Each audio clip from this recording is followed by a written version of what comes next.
Vamos a hablar de los fármacos que se utilizan en la insuficiencia cardíaca. Algunos de los fármacos que vimos para el control de la angina se utilizan también para la insuficiencia cardíaca y para otros padecimientos. ¿Cómo se debe tratar la insuficiencia cardíaca? Pues muy fácil. O se afecta la precarga o los que afectan la poscarga, o los fármacos que afectan la contractilidad. O sea, ¿cómo se trata la insuficiencia cardíaca? Afectando los factores de los que depende el gasto cardíaco: precarga, poscarga y fuerza de contracción. No hay más que esta línea de acción. Iniciando los diuréticos, ¿cómo funcionan? No solo en la insuficiencia cardíaca, en la cardiopatía hipertensiva. Pero bueno, en la insuficiencia cardíaca, los diuréticos tiazídicos son los diuréticos tal vez más suaves que hay, son los de menos potencia. Fíjense que inhiben, y miren qué importantes son, lo que vimos en una clase de potenciales de acción transmembrana y de los canales de sodio, potasio, entender bien cuál es el efecto de estos canales para entender los mecanismos de acción de los diferentes fármacos y de cuál es el comportamiento de la célula en base a sus potenciales transmembrana. Las tiazidas lo que hacen es inhibir la reabsorción de sodio y cloro a nivel renal, a nivel del túbulo contorneado distal y del asa de Henle en la porción ascendente. No son diuréticos de asa, son tiazidas. Los diuréticos de asa son, por ejemplo, la furosemida o la bunmetamida. Estos también funcionan en el asa, pero principalmente en la primera mitad del túbulo contorneado distal, inhibiendo la reabsorción de sodio y de cloro. Si se inhibe la reabsorción de sodio y cloro, el sodio arrastra el agua y eso hace que la gente aumente la diuresis, porque el sodio arrastra el agua. Y finalmente también puede bloquear los canales de sodio para evitar esta reabsorción. En personas que tienen daño renal con filtrado glomerular menor de 40 mililitros por minuto, no tienen tanta eficacia. Estos de acá casi no se utilizan. De hecho, no los utilizamos en la práctica diaria. Las tiazidas es la hidroclorotiazida, el diurético que más se emplea, y el diagrama muestra que existe un bloqueo de la reabsorción de cloro y sodio, y eso evita que se absorba y sale junto con el líquido en el túbulo. Estos diuréticos se emplean no solamente para la insuficiencia cardíaca, se emplean para la hipertensión arterial asociado a los sartán u otros fármacos. Las tiazidas pueden potencializar el efecto de los antihipertensivos y en otras patologías que en este momento no vienen al caso comentarlas ni profundizar. Básicamente en cardiología se emplean las tiazidas para la insuficiencia cardíaca y la hipertensión arterial. Realmente para la insuficiencia cardíaca muy poco.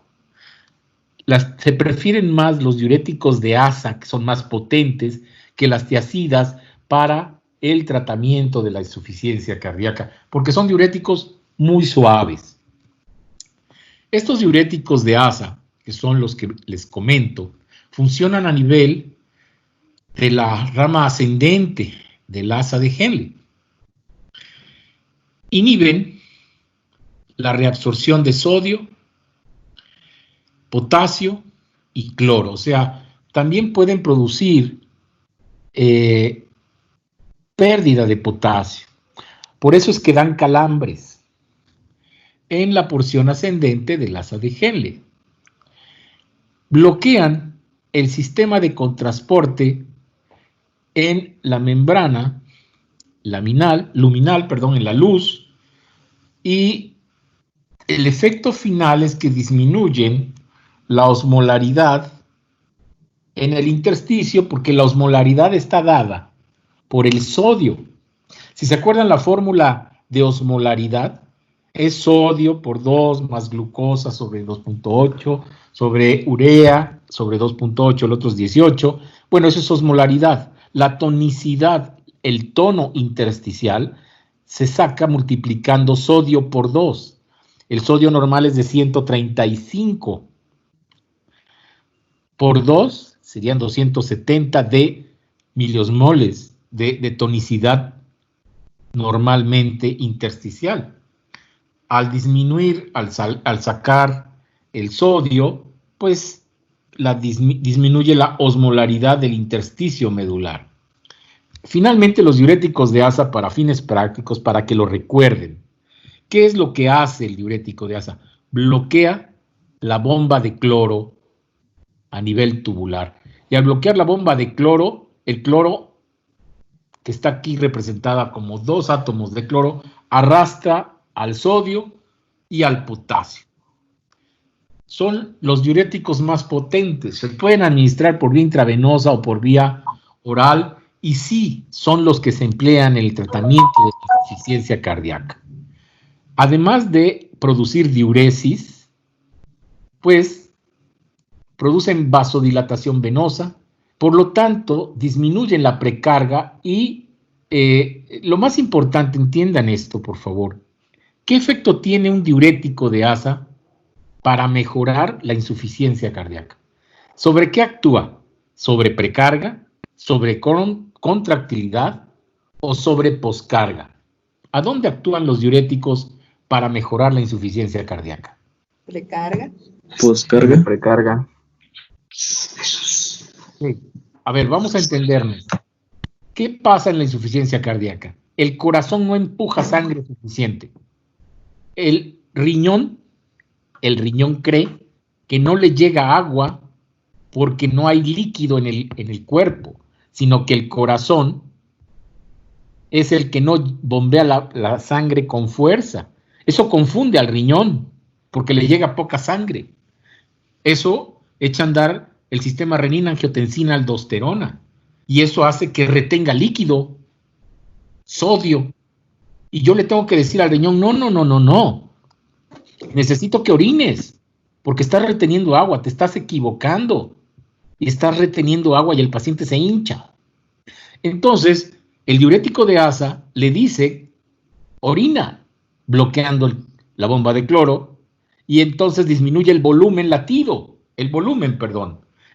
que llega al corazón derecho, y entonces es la precarga la que disminuye, y al disminuir la precarga, mejora el gasto cardíaco, el corazón se descongestiona y los síntomas mejoran. Pero además, vean, dice aquí, produce vasodilatación venosa, o sea, no solamente hace que el riñón saque líquido, sino que dilata las venas. Entonces, los vasos de capacitancia, la vena cava, las venas de las piernas, se quedan con sangre y eso descongestiona más el corazón.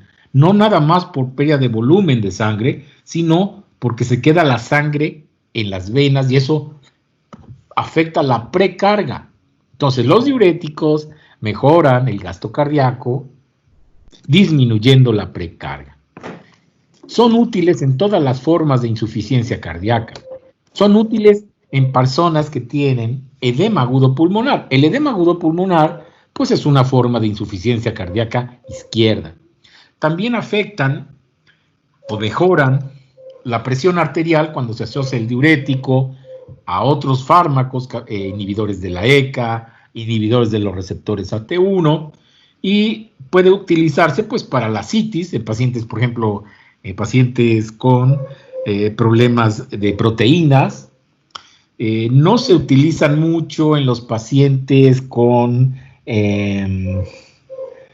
problemas hepáticos, hipertensión arterial, hipertensión portal, porque pueden favorecer la encefalopatía, pero sí en el síndrome de secreción inapropiada de hormona antidiurética. Pero para fines prácticos, en este recordatorio, diuréticos afectan la precarga, disminuyendo el volumen, disminuyendo la llegada de sangre al corazón derecho por vasodilatación venosa, y se utilizan en insuficiencia cardíaca derecha, insuficiencia cardíaca izquierda e hipertensión arterial. Los diuréticos de asa producen calambres. En los pacientes con insuficiencia cardíaca se da junto con, habitualmente, un medicamento que retenga potasio. Un diurético ahorrador de potasio que contrarreste la pérdida de potasio del diurético de asa es un antagonista de los receptores mineralocorticoides. Es la espironolactona, un medicamento muy útil asociado con la furosemida para el tratamiento de la insuficiencia cardíaca, porque la espironolactona es un bloqueador de la aldosterona. La insuficiencia cardíaca produce hiperaldosteronismo secundario. A ver, vamos a ponernos de acuerdo. La insuficiencia cardíaca no disminuye el flujo renal de sangre. Esto produce renina, angiotensina, aldosterona. La aldosterona en el paciente con insuficiencia cardíaca está aumentada. Eso se llama hiperaldosteronismo secundario, secundario al daño cardíaco. La aldosterona bloquea la acción de la aldosterona, la espironolactona. Entonces, es un fármaco que, desde el punto de vista fisiopatológico, tiene un efecto importantísimo. No solo hace que el paciente orine y que eso disminuye el volumen de sangre, aunque su efecto diurético es muy suave. La espironolactona también tiene efecto a nivel del sistema nervioso central. Se ha visto que pacientes con insuficiencia cardíaca que toman espironolactona, les va mucho mejor en sobrevida y en función, mejora la disnea, la falta de aire. También afecta, claro está, la precarga, pero también bloquea la aldosterona y eso favorece que mejoren los síntomas de la insuficiencia cardíaca. Aquí se ve en este diagrama que inhibe el efecto de la aldosterona. Y entonces hace que se retenga potasio y entonces contrarresta el efecto de los diuréticos de asa y preferentemente se tienen que usar juntos. Aquí mismo también hablan acerca de que son diuréticos débiles, no son tan fuertes como los diuréticos de asa y se puede asociar a tiazidas y a diuréticos de asa en estados de edema, de hinchazón en las piernas, en el abdomen. Este sí se utiliza mucho en pacientes con hipertensión portal y ascitis con daño hepático, pero sobre todo en pacientes con hiperaldosteronismo secundario, como ocurre en la insuficiencia cardíaca. Fíjense ustedes que como retiene potasio, hay que tener mucho cuidado en pacientes con insuficiencia renal. La insuficiencia renal cursa con hipercalemia. Entonces, hay que monitorizar en general a los pacientes que toman diuréticos, furosemida, espironolactona, tiazidas, etcétera. Hay que pedir electrolitos séricos porque pueden tener potasios muy altos o sodios muy bajos. Si baja demasiado el sodio, el paciente cae prácticamente en un estado semicomatoso, obnubilado, muy cansado, si baja el sodio. Si baja mucho el sodio, puede morirse. Si sube mucho el potasio, puede haber una arritmia cardíaca muy severa. Por eso hay que monitorizar, no tan frecuentemente, pero cada 2 meses, cada 3 meses, cómo están los electrolitos en un paciente que toma diuréticos. La espironolactona tiene efectos también genómicos. Su principal problema es que tiene efectos a nivel sexual, principalmente produce ginecomastia, porque bloquea parcialmente los receptores androgénicos.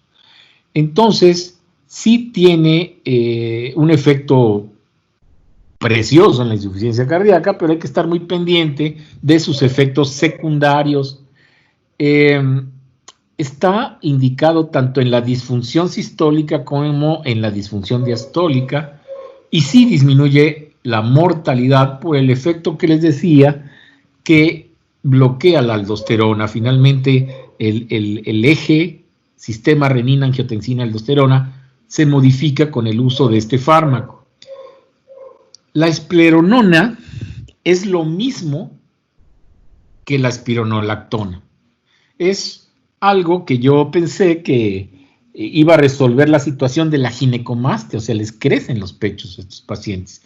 Yo tuve un paciente que vi en la consulta para una valoración preoperatoria porque le iban a hacer extirpación de las mamas, pensando que tenía tumores en el hospital, un cirujano, y le dije, no, mejor suspenda la espironolactona, y ya no lo operaron de las mamas. O sea, tenía ginecomastia secundaria al uso de estos fármacos. Tienen que acordarse, la espironolactona, que se usa frecuentemente, puede producir ginecomastia o dolor en los pezones.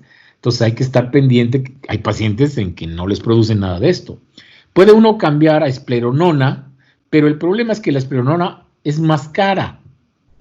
También es un antagonista de la aldosterona, pero tiene más acción específica sobre los receptores mineralocorticoides y no afectan tanto el aspecto como lo es el receptor androgénico que afecta la espironolactona. Entonces, este no produce ginecomastia. Está indicado también en disfunción sistólica y diastólica. Igual es exactamente la indicación que la espironolactona. Y disminuye la mortalidad. ¿Cuál es el problema? El precio. Este es un medicamento más costoso, principalmente ese es el problema. Estos medicamentos, trianterene y amiloride, casi no se utilizan actualmente. Estas asociaciones, los medicamentos que comentamos en este momento, que son bloqueadores de retenedores de potasio, se utilizan para hipertensión arterial, para insuficiencia cardíaca. Vean ustedes los efectos secundarios de las tiazidas y los diuréticos de ASA, que pues pueden producir en un viejito que no toma líquidos, por ejemplo, y que tienen insuficiencia cardíaca, pues que pierda demasiados líquidos y caiga en un estado de deshidratación e hipovolemia, que baje el sodio, que suba el cloro, que baje el potasio, que baje el cloro, en fin, alteraciones hidroelectrolíticas. Y al deshidratarse, pues sube la urea, incluso la creatinina, como efecto de insuficiencia renal prerrenal por deshidratación. Puede afectar el metabolismo de la glucosa y producir hiperglicemia y aguas con la otoxicidad a dosis muy altas de la furosemida. Puede producir daño en el órgano auditivo, pero eso es a dosis muy, muy alta. Vean ustedes la ginecomastia que produce los ahorradores de potasio, sobre todo la espironolactona, la presencia de hirsutismo y otros efectos secundarios que tienen que ver con alteraciones hormonales, como alteraciones menstruales, que están relacionadas a impotencia con el efecto en estos receptores. Pero haciendo conclusión de los diuréticos que se utilizan en insuficiencia cardíaca, furosemida y espironolactona. Los vasodilatadores. ¿Cómo afectan los vasodilatadores a la insuficiencia cardíaca? ¿Por la precarga, por la poscarga o la contractilidad? La precarga. Por la precarga y la poscarga, ¿no? Tiene dos efectos. Sí, depende.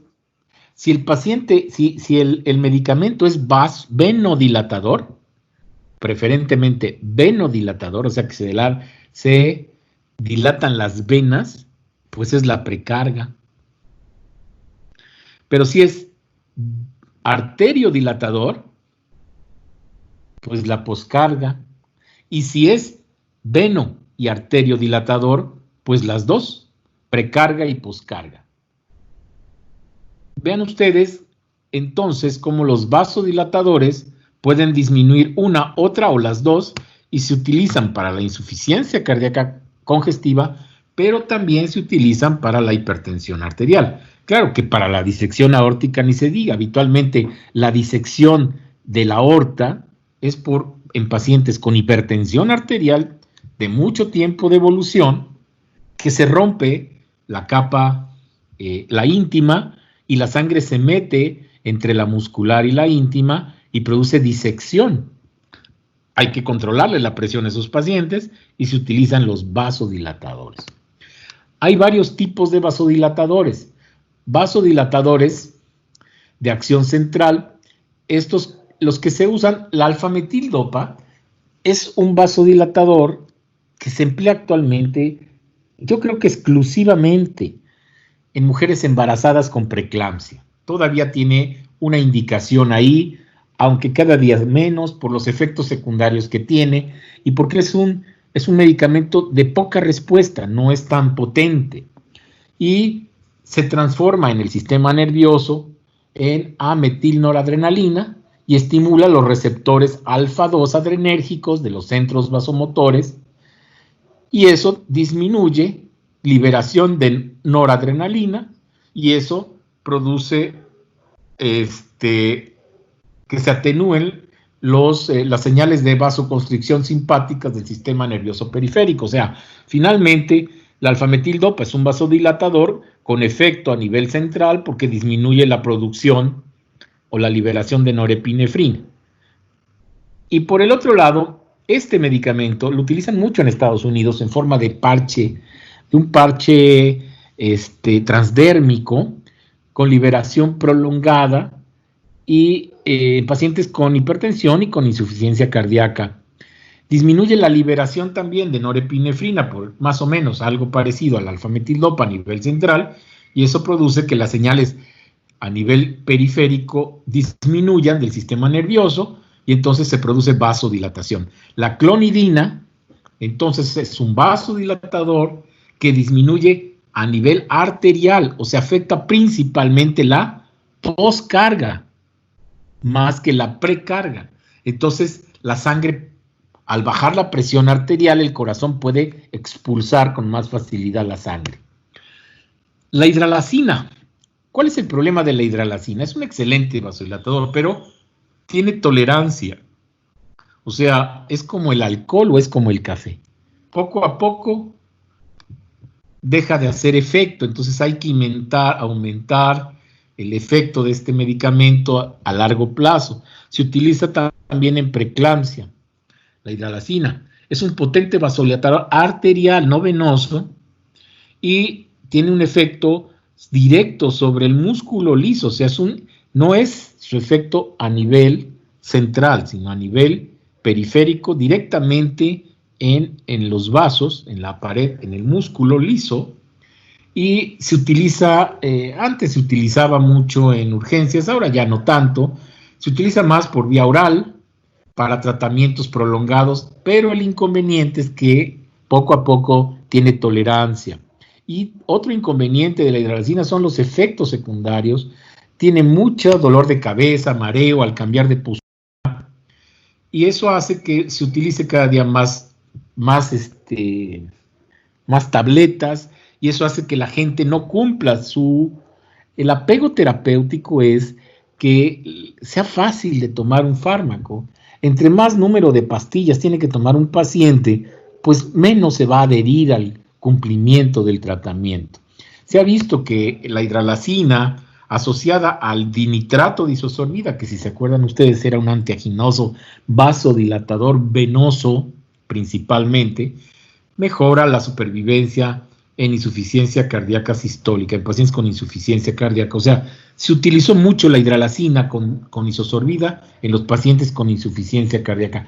Cada día se ha utilizado menos esta combinación. Los bloqueadores adrenérgicos alfa, estos medicamentos también son vasodilatadores.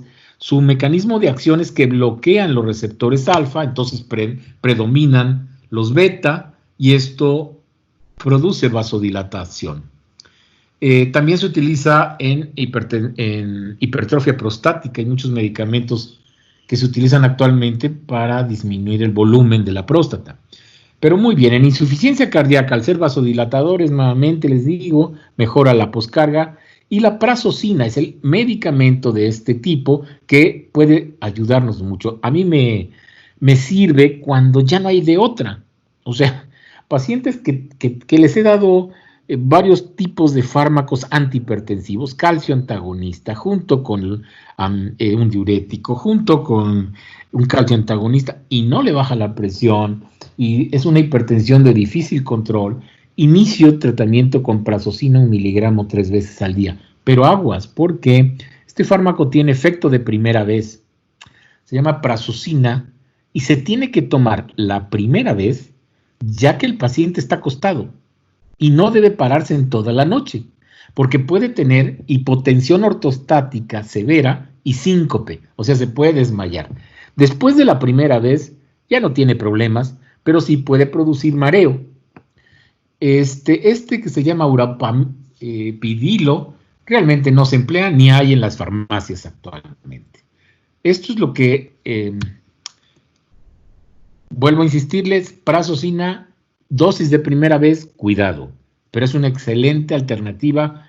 Sí se puede utilizar en insuficiencia cardíaca para disminuir la poscarga en pacientes con hipertensión arterial severa, insuficiencia cardíaca, pues tenemos que bajarles la poscarga.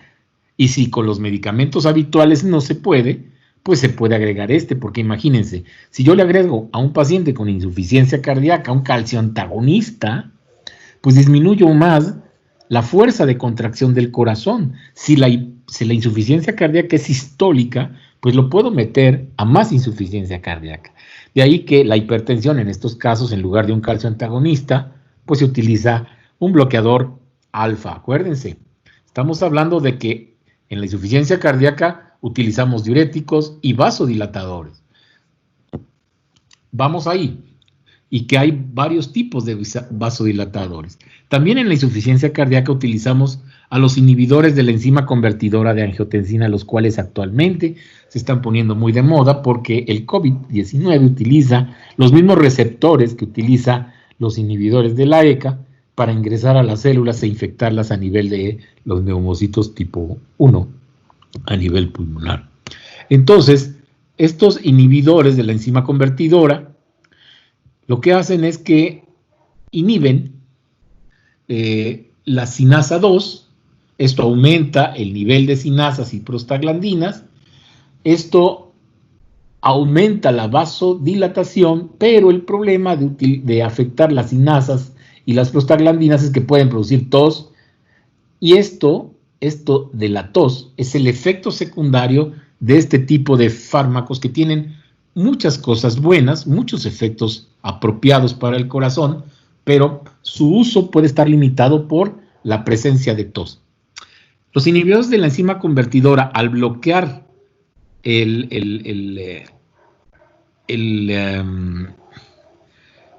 la producción de angiotensina 2, que es un potente vasoconstricción, produce vasodilatador. Normalmente la enzima convertidora de angiotensina tiene un receptor y el angiotensinógeno se convierte en angiotensina 1 y después en angiotensina 2. Al inhibirse la conversión de la angiotensina 2, pues no existe ya vasoconstricción y se produce vasodilatación. Esto también a nivel periférico y a nivel central, pero principalmente a nivel pulmonar. Es donde más receptores de la enzima, inhibidores de la enzima convertidora hay. Por eso es que la afección, se ha supuesto, a nivel pulmonar, con el COVID, es más importante a este nivel, porque es ahí donde se lleva la principal conversión de la angiotensina, a nivel pulmonar, y es donde hay una mayor cantidad de receptores de este tipo. Entonces, los vasodilatadores en general, de este tipo, de los inhibidores de la ECA, no producen reflejo Taquicardia refleja, por ejemplo, los vasodilatadores en general producen que cuando se dilatan las arterias, el corazón se acelera y eso aumenta el consumo de oxígeno, producen taquicardia refleja. También pueden producir eliminación de sodio, lo cual es bueno porque disminuye el volumen circulante. Entonces, no solamente pueden mejorar la poscarga, sino que también la precarga. Reducen el consumo de oxígeno del corazón y mejoran el gasto cardíaco, modifican la remodelación post-infarto agudo del miocardio. Teóricamente, los inhibidores de la ECA, al bloquear la angiotensina y aldosterona, afectan el intersticio y la colágena a nivel muscular cardíaco. Entonces, eso evita que haya remodelado ventricular. ¿Qué quiere decir remodelado? Si esta zona, el septum, se infarta, el infarto va a hacer que poco a poco aquí se haga una cicatriz y se haga delgado. Entonces, el corazón izquierdo va a aumentar el tamaño en la pared libre y se va a remodelar y va a cambiar su forma geométrica, la cavidad del ventrículo, por aumento o alteración de la colágena. Teóricamente, el remodelado ventricular va a estar disminuido en pacientes que toman este medicamento y que afecta el colágeno. Por eso en todos los pacientes que tuvieron un infarto se dan pequeñas dosis de inhibidor de la ECA. Pueden reducir, por lo tanto, la hipertrofia ventricular y reducen la fibrosis también e hipertrofia de la media de los vasos por el mismo mecanismo de que afectan la colágena. Mejoran la distensibilidad, suprimen la vasoconstricción coronaria producida por la angiotensina 2 y en el riñón inhiben la vasoconstricción de la arteria aferente y la proliferación mesangial. Este es un problema, porque no se pueden dar estos medicamentos en pacientes que tienen una filtrado glomerular menor de 30 mililitros por hora, porque pueden favorecer hipoxia renal. O sea, en personas que tienen daño renal establecido no debe darse los inhibidores de la ECA porque pueden dañar el flujo renal. Si está por arriba de 30, se pueden dar. ¿Pero por qué dañan esto? Pues porque producen apertura de la arteria aferente y eso disminuye la presión de perfusión glomerular y eso aumenta, eso disminuye el filtrado glomerular al disminuir la presión de perfusión de la arteria aferente. Entonces, en personas que tienen depuración renal de creatinina abajo de 30 mililitros por hora no debe darse los inhibidores de la ECA. Sería en pacientes con tos, pues tampoco, ¿no? O sea, porque fue paciente que tiene tos por efecto del medicamento, ya no hay que insistir, no se le puede dar este. Hay diferentes tipos de inhibidores de la ECA y se puede hacer una variación. Por ejemplo, si tiene tos con captopril, puede ser que no tenga tos con enalapril, o hay otros priles que se dan que pueden no tener este efecto de la tos tan severo. Cuando uno se pone de necio a querer dar un inhibidor de ECA por los efectos benéficos que ya vimos. Está indicado principalmente en la insuficiencia cardíaca con fallo sistólico, pero también en el diastólico, en pacientes con infarto agudo del miocardio. En ambos casos se ve que disminuye la mortalidad, en pacientes con hipertensión arterial y en pacientes con nefropatía diabética, siempre y cuando no haya un daño renal severo. Está contraindicado, vean aquí en esta imagen, cómo se ve que hay una estenosis de la arteria renal y está contraindicado en una estenosis bilateral renal y cuando se asocia a AINES puede disminuir su potencia. Los diuréticos, como los diuréticos de ASA, pueden asociarse con ellos y pueden potencializar su acción y sus principales efectos secundarios. Vean, el 16% de los pacientes que toman inhibidores de la ECA tienen tos. Principal efecto secundario. En los pacientes con insuficiencia renal, hay que tener mucho cuidado en esos pacientes. Y en pacientes que tienen también potasio alto, que están tomando espironolactona, puede favorecer que haya más retención de potasio. Hay que tener cuidado con esto. El captopril puede asociarse a que bajen los neutrófilos. ¿Cuáles son las ventajas de los antagonistas nuevos estos, como el losartán? Estos son fármacos que a mí me gustan mucho en lo particular, casi no tienen efectos secundarios. Algo muy importante que hay que ver siempre es que no le peguemos a la vida de la gente. Por ejemplo, estos fármacos no le pegan a la potencia sexual como los beta bloqueadores. De ahí que son fármacos que no tienen realmente efectos secundarios importantes, no producen tos como los inhibidores de la ECA. Entonces es muy seguro darle a un paciente hipertenso, seguro de que no va a tener efectos secundarios en su casa y que pues nos va a estar hablando para decirnos que somos unos irresponsables y malvados, que le dimos un medicamento que le está matando. Como el calcioantagonista, siempre hay que advertirles que produce dolor de cabeza. El dinitrato de isosorbida, acuérdense, son vasodilatadores que pueden producir dolor de cabeza, rubor en la cara. Este medicamento no. Entonces es una ventaja que tiene sobre los inhibidores de la ECA, pero su efecto no es inhibidor de la enzima convertidora, es inhibidor de los receptores de la angiotensina 1. Entonces, aportan un beneficio similar a los inhibidores de la ECA en cuanto a todo lo que hemos platicado, sin los efectos secundarios. Losartán es el que más se emplea en la mayoría de las instituciones de salud. Losartán, telmisartán, también de 40 miligramos, 80 miligramos diarios. El losartán es 50 miligramos cada 12 horas. El valsartán. Van a ver ustedes cómo los medicamentos tienen generaciones de familias que todos han ido, por ejemplo, los betabloqueadores. El primero se llamó propanolol, primera familia. Después salió el metoprolol. Después la tercera familia, atenolol. Y hombre, ya vamos como en la séptima familia, octava, y han ido mejorando o se han ido especializando en diferentes padecimientos específicamente.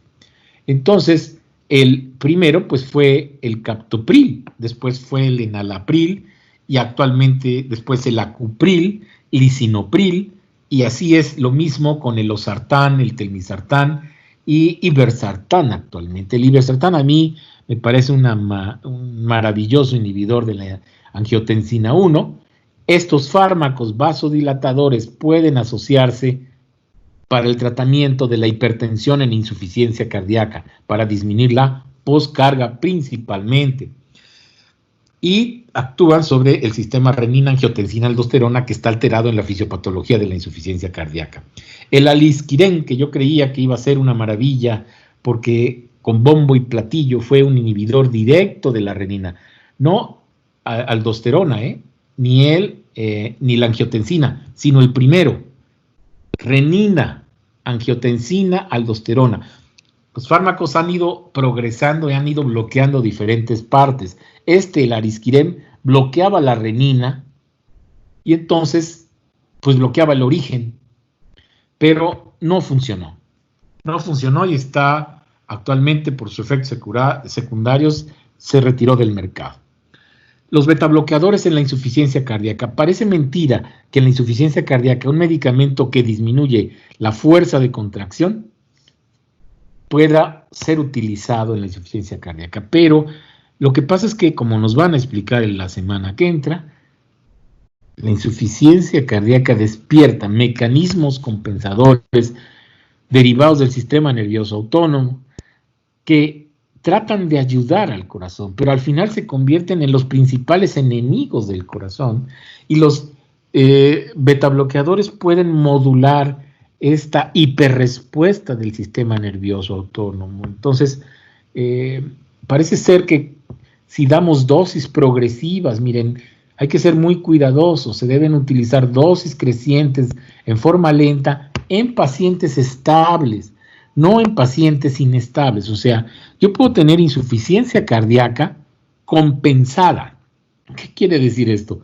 Que el mismo cuerpo compensó las cosas o que le estamos dando fármacos y el paciente lleva una clase funcional bastante buena. A ese paciente se le tiene que dar beta bloqueador porque disminuye la muerte, disminuye las hospitalizaciones. Pero si el paciente llega en insuficiencia cardíaca aguda, en edema pulmonar, por favor, no, ahí no se les da el beta bloqueador porque en la mayoría de las publicaciones y de las guías internacionales hablan de beta bloqueadores y los médicos se pueden confundir y dan beta bloqueadores en fase aguda. Ahí está contraindicado. Se utilizan los beta bloqueadores en la insuficiencia cardíaca porque mejoran la supervivencia, disminuyen la mortalidad súbita y total y mejoran la capacidad funcional con disminución del riesgo de descompensación. Esto es en insuficiencia cardíaca sistólica, pero en insuficiencia cardíaca diastólica, que es la insuficiencia en la cual el corazón no se relaja bonito, pues mejora la sintomatología de esos pacientes, porque mejora el tiempo de llenado diastólico, se relaja la fibra muscular, disminuye la frecuencia, entonces se llena de más sangre y a la hora de bombear, pues bombea más sangre. De todos los medicamentos en caso de insuficiencia cardíaca, el carvedilol y el bisoprolol son los que más se utilizan en insuficiencia cardíaca. Hay beta bloqueadores específicos. El metoprolol no es el más recomendable. Hay beta bloqueadores específicos para el tratamiento de la insuficiencia cardíaca. Sí. Ok. Sí, dígame. Con los beta bloqueadores, sobre suspenderlos de forma gradual. Bueno, es que leí que tenían que suspenderlos de forma gradual porque si no daban crisis hipertensivas o angina. Sí, es correcto. Imagínense ustedes que están bloqueando durante 3 o 4 años los receptores beta. ¿Qué hace el cuerpo? Pues produce más receptores beta. Ajá. Entonces usted de pronto le suspende el bloqueador beta. Entonces, pues todos funcionan al mismo tiempo y puedo tener un rebote y puedo tener hipertensión. O sea, yo puedo suspender el beta, pero tengo que dar algo que evite que vaya a rebotar. O sea, que el paciente estaba en 120/80, ¿no? Y estaba con metoprolol, pero empieza a tener insuficiencia cardíaca. Y yo le tengo que suspender el metoprolol porque el metoprolol puede ser la causa de la insuficiencia cardíaca. Porque no estoy disminuyendo la fuerza de contracción y tiene una frecuencia cardíaca de 50 por minuto por efecto del beta bloqueador. Entonces, pues no me queda otra más que suspender el beta bloqueador y dar algo para evitar que la presión le vaya a subir de pronto, como le puedo dar un inhibidor de la ECA o le puedo dar losartán, un inhibidor de la SAT1, para que a la hora de que yo le quite el beta bloqueador, pues no vaya a dar rebote. Pero en términos generales, tiene que haber un periodo de destete del beta bloqueador, ¿sí? Tiene que ser poco a poquito, se va metiendo el medicamento AT1, bloqueador, y se va sacando el metoprolol. En un paciente estable es recomendable hacer eso, sí. Ahora, esto me da pie para platicar con ustedes de por qué se ha puesto en duda si a los pacientes con COVID hay que darles inhibidor de la ECA, inhibidor de los AT1. El paciente que está tomando inhibidor de la ECA, iversartán, por ejemplo, no, el lisinopril o algún inhibidor de la ECA, durante 2 años, ¿qué es lo que tiene? Pues tiene más receptores para la enzima convertida de angiotensina. Entonces viene el COVID y tiene más receptores para unirse a las células y poder dañarlas. Y vieron los chinos que estos receptores, que estos pacientes eran los que más se morían, los que tomaban estos medicamentos. Pero como esta es una empresa de gran cantidad de dinero, pues dijeron los gringos que no es cierto. Y empezaron a hacer estudios, y la Sociedad Americana de Cardiología dijo, no hay ningún peligro. Ustedes pueden seguir tomando inhibidores de la ECA e inhibidores de los AT1 porque no hay una demostración. Entonces dijeron que los chinos estaban locos por razones económicas. Porque imagínense que todos los pacientes que están tomando inhibidor de la ECA, inhibidor de las AT1, se los quiten y que empiecen a darles a todos calcioantagonistas o betabloqueadores. Las empresas pierden mucho dinero. Yo de todas maneras, como soy muy, no le creo nada a nadie. Entonces, pues a mis pacientes en general les cambié los medicamentos por calcioantagonistas mientras pasa esta cosa del virus. Porque estos pacientes tienen mayor cantidad de receptores para la inhibición de la ECA. Muy bien. Los beta bloqueadores. Los medicamentos que aumentan la fuerza de contracción del corazón. ¿A qué hora son? La 1:05. 1:04. Ok, 15 minutos. Empecé tarde. Sí. Los inotrópicos. ¿Qué son los fármacos inotrópicos? Los que aumentan la fuerza de contracción del corazón. Estos no afectan ni la precarga ni la poscarga. Aumentan la fuerza de corazón.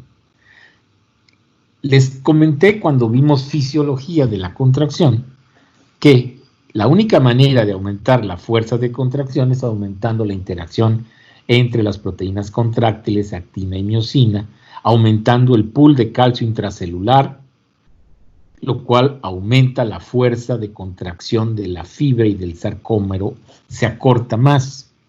Pudiendo lograr una hipercontracción, si aumento mucho las dosis intravenosas, por ejemplo, de fármacos inotrópicos.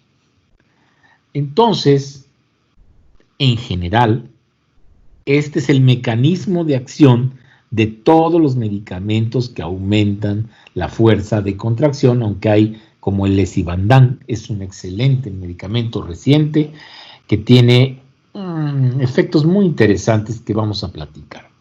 En general, los inotrópicos se clasifican en digitálicos, simpático-miméticos, inhibidores de la fosfodiesterasa y agentes sensibilizantes del calcio. Todos aumentan, o lo que se busca, ¿cuál es el problema de todos estos? Que el único que se da por vía oral es la digoxina. Todos los demás son inotrópicos por vía intravenosa. Entonces, la digoxina es uno de los más, si no es que es el más viejo de los fármacos en cardiología. La digitalis, una planta muy interesante. Y por más que han querido quitarla, sigue estando ahí. Estos fármacos aumentan la contractilidad por efecto directo sobre el miocardio, mejorando los síntomas de la insuficiencia cardíaca sistólica. Fíjense, no diastólica, sino la falta de fuerza de contracción, no relajación. No han demostrado que mejoran la supervivencia, pero sí mejoran los síntomas. Se asocia a incremento del riesgo de muerte, fíjense. Claro que sí, porque al aumentar la fuerza de contracción, pues aumentan el consumo de oxígeno y a veces pueden intoxicar y producir arritmias. ¿Entendieron esto? Los inotrópicos no mejoran la supervivencia, mejoran los síntomas y pueden incluso incrementar el riesgo de muerte, principalmente porque pueden generar arritmias. Interesante, ¿no? Como un veneno que nos puede hacer sentir mejor, nos puede matar. Es como el amor. Muy bien. Los digitálicos Doctor, son... una pregunta. Sí. Entonces estos serían solo para insuficiencia cardíaca de tipo sistólica, en la diastólica no. No, porque el problema en la disfunción diastólica no es la fuerza de contracción, no necesitas un inotrópico positivo. A ver, cuando un paciente ya cayó en insuficiencia sistólica, también tiene diastólica. Sí. ¿Ok? Pero existe una fase preclínica en donde los pacientes están muy bien, fíjense, y se hace un ecocardiograma o se hacen determinación de enzimas auriculares y se encuentra que están elevadas las enzimas auriculares y también se ve que tiene una disfunción diastólica el corazón de esas personas y los pacientes no sienten gran cosa, pero se ha visto que pasa 1 o 2 años y tienen una altísima mortalidad esos pacientes con disfunción diastólica. Y en un internamiento en un hospital se ha visto que la mitad de los pacientes con insuficiencia cardíaca tienen disfunción diastólica. Y todo el mundo está pensando que tienen disfunción sistólica y le está metiendo digital, aumentando la fuerza de contracción, siendo que la disfunción diastólica se trata con diuréticos y vasodilatadores. Muy diferente se trata que la disfunción sistólica. La disfunción sistólica se trata con inotrópicos, diuréticos y vasodilatadores. Pero en una disfunción diastólica no se trata con inotrópicos. ¿Cómo puedo saber yo si la disfunción es sistólica o diastólica? Por la sintomatología. Puede ser que los dos, la sistólica y la diastólica, nos den insuficiencia cardíaca, o sea, falta de aire, disnea, los dos. Y los dos nos pueden dar edema. Y los dos nos pueden dar taquicardia, tal vez. Por la fracción de eyección. Claro. Claro. Si yo le hago un eco,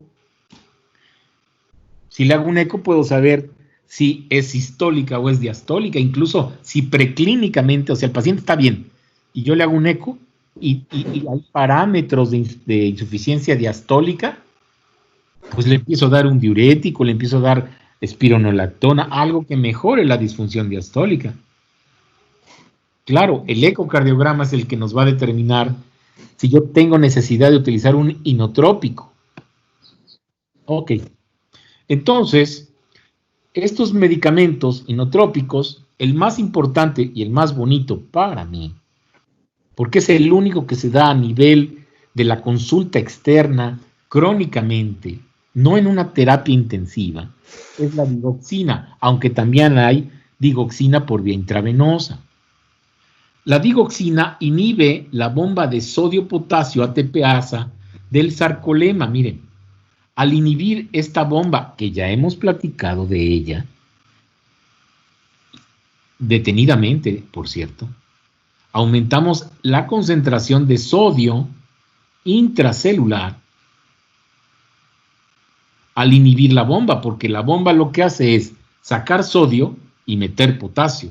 Si yo la inhibo, pues ya no saca sodio. Y al incrementar el sodio, pues incrementa el calcio. Porque se intercambia el sodio por calcio.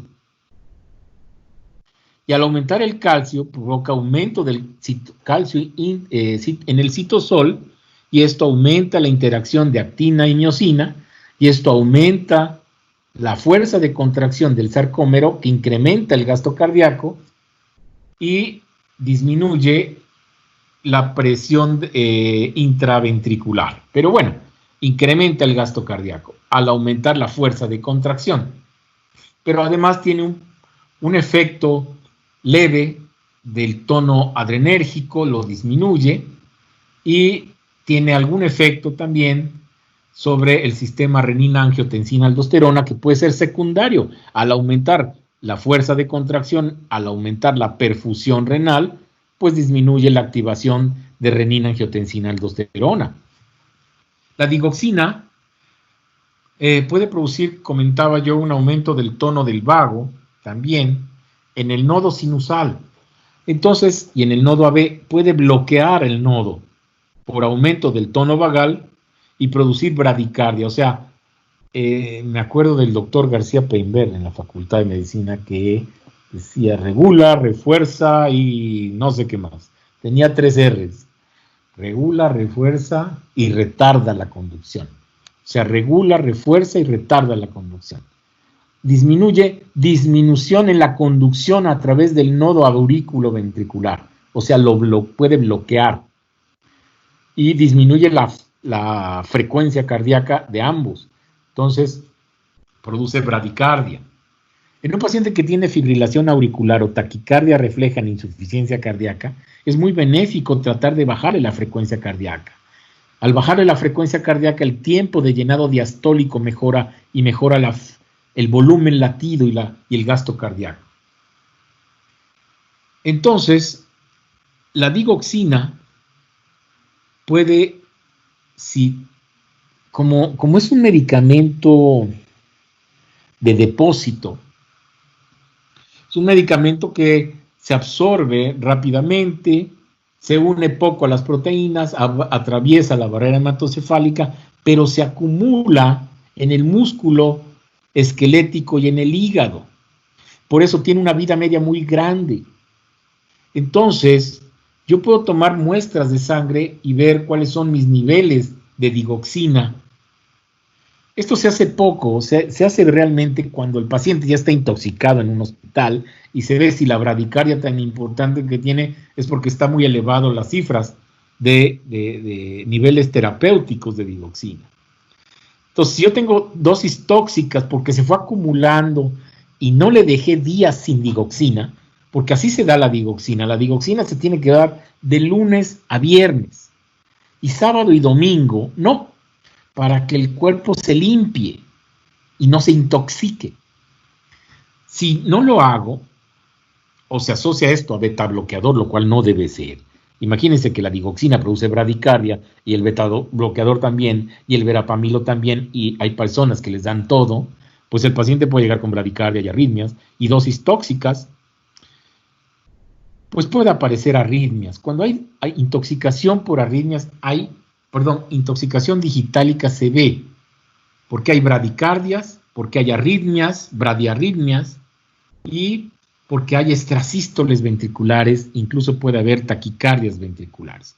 La digoxina a dosis tóxica produce arritmias, eso es lo más importante que tienen que saber. De ahí que se tiene que dejar un espacio para que se limpie el cuerpo de las personas que toman digoxina. Estas son principalmente, ¿qué cosas pueden favorecer la intoxicación digitálica? Personas de mayor edad, personas con daño renal, personas con enfermedad pulmonar y el uso de otros medicamentos como la miodarona, que es un antiarrítmico, el verapamilo y los betabloqueadores. Y situaciones como la falta de potasio. Cuando hay falta de potasio, la posibilidad de intoxicación con digital es mayor. Bueno, estas son cosas que favorecen la toxicidad de la digoxina, pero como les decía yo, principalmente la insuficiencia renal, los fármacos y la disminución y alteración de electrolitos, y sus efectos más importantes es, el paciente puede ver cuando se está intoxicando con digoxina como si tuviera un halo, las personas y las cosas, un halo blanco, y tienen náuseas y vómito, tienen asco, dejan de comer, los viejitos, y alteraciones eléctricas, bradicardias, extrasístoles, arritmias supraventriculares. Esto son datos de intoxicación por digoxina. La digoxina se tiene que dar de lunes a viernes. Miren aquí, no aporta beneficio en la insuficiencia cardíaca diastólica y es útil en pacientes con insuficiencia cardíaca sistólica, en fibrilación, en pacientes con insuficiencia cardíaca en general. Digoxina. La dopamina. La dobutamina. La dobutamina tiene un efecto vasodilatador, pero además inotrópico positivo, o sea, es un vasodilatador y aumenta la fuerza de contracción. Se utiliza en la insuficiencia cardíaca por cardiopatía isquémica en terapia intensiva y estimula los receptores beta 1, evidentemente que eso aumenta la fuerza de contracción y la frecuencia cardíaca. Pacientes con insuficiencia cardíaca por cardiopatía isquémica, por un infarto, se utilizan más que la digoxina porque el efecto vasodilatador dilata las arterias coronarias, a pesar de que aumenta el consumo por aumento de la frecuencia y de la contractilidad, mejoran la vasodilatación, cosa que no produce la digoxina ni los otros medicamentos inotrópicos positivos. Es un simpático mimético. ¿Qué quiere decir esto? Que aumenta la actividad del simpático. Dobutamina. Viene en frasco ámpula y se diluye en una solución fisiológica, por ejemplo, y es dosis-respuesta. Su efecto es casi inmediato. A los 30 segundos ya está funcionando, por eso hay que tener mucho cuidado. Esto se tiene que emplear con bombas de infusión apropiadas en una terapia intensiva. No se puede utilizar en un paciente en una cama sin un control apropiado.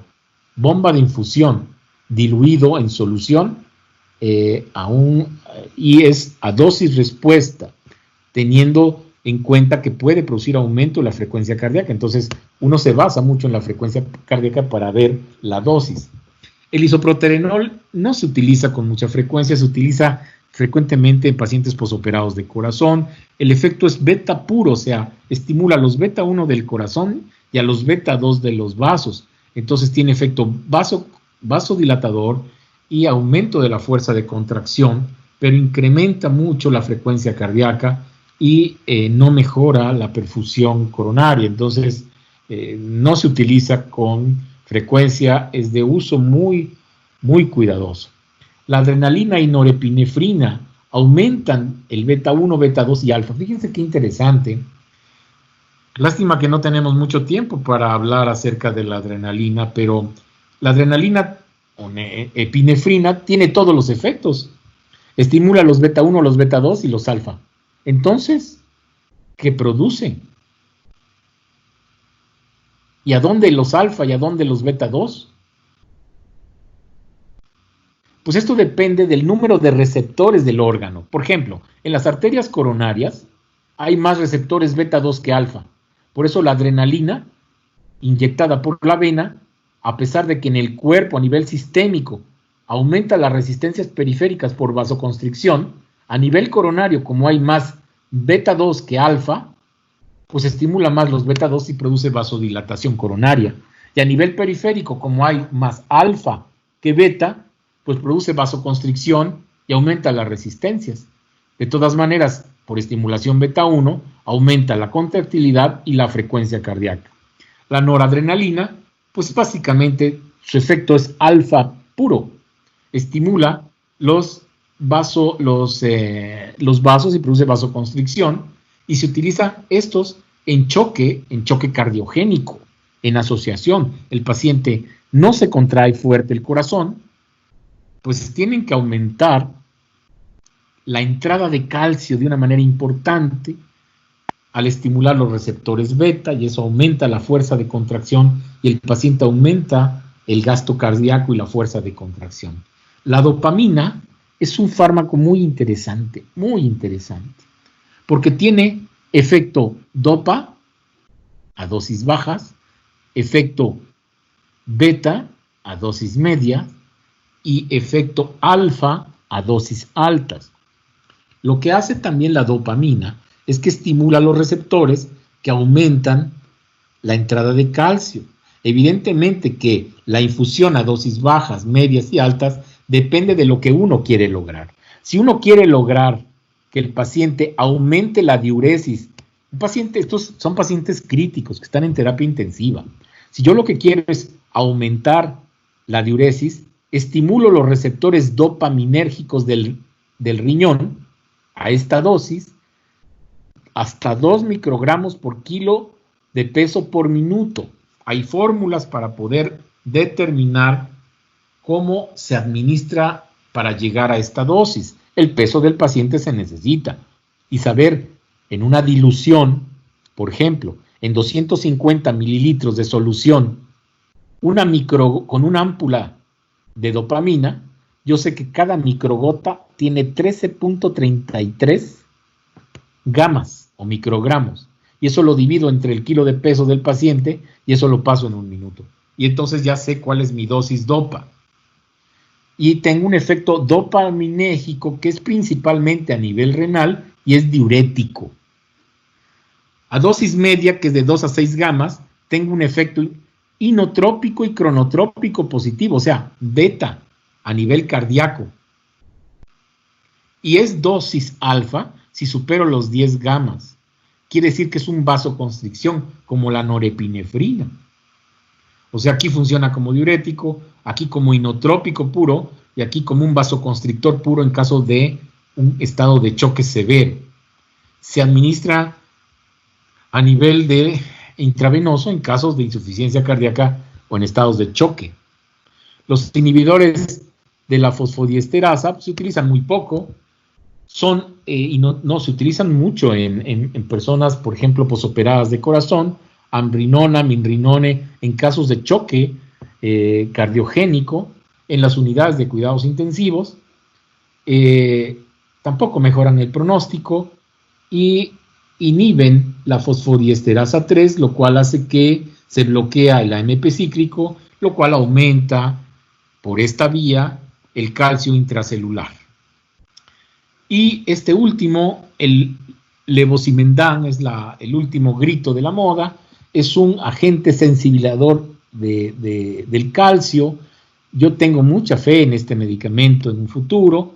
Bloquea los canales de potasio sensibles a ATP, de los cuales ya habíamos platicado, y presenta un efecto vasodilatador periférico. O sea, a nivel periférico, por este efecto, es un vasodilatador. Y a nivel cardíaco, se une a la troponina C, donde se une el calcio, y mejora la capacidad de acoplamiento de la actina con la miosina y produce un efecto inotrópico positivo, pero por otro mecanismo, ya que se une directamente a la troponina C. Es eficaz para a corto plazo, ¿no? Es para pacientes en terapia intensiva con insuficiencia cardíaca sistólica y tiene un efecto vasodilatador y taquicardia refleja como efecto teóricamente adverso. Se emplea en infusión y es útil en el síndrome de bajo gasto cardíaco postoperatorio, pero también, por ejemplo, en la tromboembolia pulmonar con insuficiencia cardíaca derecha e insuficiencia cardíaca. Bueno, los nuevos fármacos, el péptido natriurético auricular no funcionó, hasta donde hemos sabido, no lo estamos utilizando, y bueno, la idea era que al aumentar el medicamento produce vasodilatación y natriuresis, mejora la disnea en los pacientes con insuficiencia cardíaca, eliminando el sodio y el agua, produce vasodilatación y inhibe la activación neuromoral, que son los mecanismos compensadores de la insuficiencia cardíaca, pero no ha tenido el éxito que hubiéramos esperado. Los inhibidores de la vasopresina, pues realmente no los estamos usando. Estos lo que hacen es inhiben a los receptores de vasopresina y es útil para el alivio de los síntomas de la insuficiencia cardíaca aguda y se utilizan en insuficiencia cardíaca avanzada, pero tampoco lo estamos usando. Muy bien, ¿alguna pregunta tienen de lo que hemos visto hasta ahí? Los antiarrítmicos lo veremos específicamente cuando veamos arritmias cardíacas y van a ver ustedes qué interesante es cómo los medicamentos antiarrítmicos tienen mucha utilidad para entender su fisiología. Los canales de sodio, los canales de calcio, los canales que hemos revisado anteriormente, o sea, insisto, la fisiología es la clave para entender la fisiopatología y la farmacología. ¿Tienen alguna pregunta? Ah, caramba, mira. Doctor, ¿los IECA sí serían utilizados en cualquier tipo de insuficiencia cardíaca o también son más propios de la sistólica?